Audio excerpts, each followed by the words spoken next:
బాబు పేరేమి విశ్వామిత్ర ఆడు రోజుకి ఒక మొక్క వేస్తారంట, 2 సంవత్సరాలు పట్టేస్తాడు. అతని వయసు ఎంత, అతని అవగాహన ఏంటి, అతను రోజుకి ఒక మొక్క వేసే అవసరం ఏమొచ్చింది, ఆడు ఈ జాతి కోసం ఆ వయసులోనే ఎందుకు కష్టపడాలి, మీకు ఆక్సిజన్ ఇవ్వటానికి ఆడు 6 ఏళ్ళోడు ఎందుకు కష్టపడాలి, మనం దున్నపోతుల్లాగా మనం ఎందుకు ఉండాలి. అదొక్కసారి అర్థం చేసుకొని ఎవరి కాళ్ళు ఎక్కడికక్కడ వీలైన కాడ ఉన్న చెట్టును రక్షించుకోవటం, అవసరమైతే పచ్చబెట్టుకోవటం. అందుకనే మా కలెక్టర్ గారు ఎక్కడ పూడు భూములు కొట్టి రైతాంగం ఇబ్బంది పడుతుంటే వాళ్ళకి ఆదాయం వచ్చేటటువంటి పంటలు వేయమని చెప్పాను.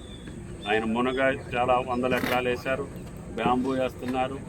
ఫారెస్ట్ రోడ్డు కూడా రోడ్లు అమ్మటేసే మొక్కలు కూడా పనికొచ్చే మొక్కలు వేయాలి, జంతువులకు ఉపయోగపడే మొక్కలు వేయాలి. ఇప్పుడు అడవులన్నీ నాశనం చేసి కోతులన్నీ ఊళ్ళల్లోకి పంపించారు. ప్రజలందరికీ కష్టాలు వచ్చినాయి.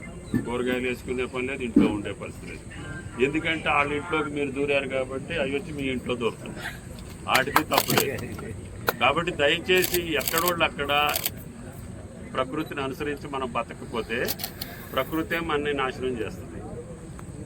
ఆ సత్యాన్ని గుర్తుపెట్టుకొని ఇప్పుడు మళ్ళీ ఈ వన మహోత్సవ సందర్భంగా కొత్తగూడెం జిల్లా అంటే అటవీ జిల్లా, అడవి బిడ్డల జిల్లా, అందరికీ అన్నిటికీ అవకాశాలు ఇచ్చేటటువంటి జిల్లా.